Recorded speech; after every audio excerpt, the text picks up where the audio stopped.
બનાસકાંઠાના પાલનપુરમાં તૂટી પડ્યો છે ધોધમાર વરસાદ। 3 કલાકમાં જ 7 ઇંચ જેટલો વરસાદ અહીંયા ખાબકી ગયો। પાલનપુર શહેર સહિત ગ્રામ્ય વિસ્તારોમાં અનેક જગ્યાએ વરસાદી પાણી ભરાયા છે। પાલનપુરના નીચાણવાળા વિસ્તારોના ઘરોમાં પણ પાણી ઘૂસ્યા છે। પાલનપુર હાઈવે, બસ સ્ટેન્ડ વિસ્તાર, ગણેશપુરા, અંબાજી હાઈવે જળમગ્ન થયા છે। ધોધમાર વરસાદથી પાલનપુરના અનેક વિસ્તારો જાણે કે બેટમાં ફેરવાયા હોય તેવા દ્રશ્યો સામે આવ્યા છે। ફક્ત બનાસકાંઠાના પાલનપુરમાં જ નહીં પરંતુ ગુજરાતના અનેક એવા વિસ્તારો છે કે જ્યાં મેઘમહેર જોવા મળી। પાલનપુરમાં ધોધમાર વરસાદ તૂટી પડ્યો હતો, જેના કારણે ચારે તરફ પાણી ભરાયેલા જોવા મળી રહ્યા છે। 3 જ કલાકમાં 7 ઇંચ જેટલો વરસાદ ખાબકી ગયો। પાલનપુર શહેર સહિત ગ્રામ્ય વિસ્તારોમાં પણ અનેક જગ્યાએ પાણી ભરાયેલા જોવા મળ્યા, કારણ કે અહીંયા સતત મેઘમહેર વરસી રહી છે।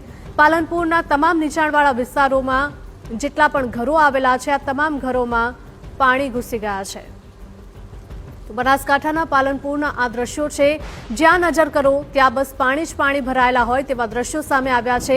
આ સાથે જ જનજીવન પણ ખોરવાયું છે।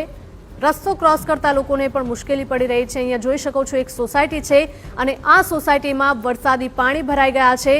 લોકોને ઘરની બહાર નીકળવું પણ મુશ્કેલ બની ગયું છે, કારણ કે 3 જ કલાકમાં 7 ઇંચ જેટલો વરસાદ પડ્યો અને તેના કારણે જ્યાં નજર કરો ત્યાં બસ પાણી જ પાણી ભરાયેલા હોય તેવા દ્રશ્યો। ઘરની અંદરના આ દ્રશ્યો આપ જોઈ રહ્યા છો।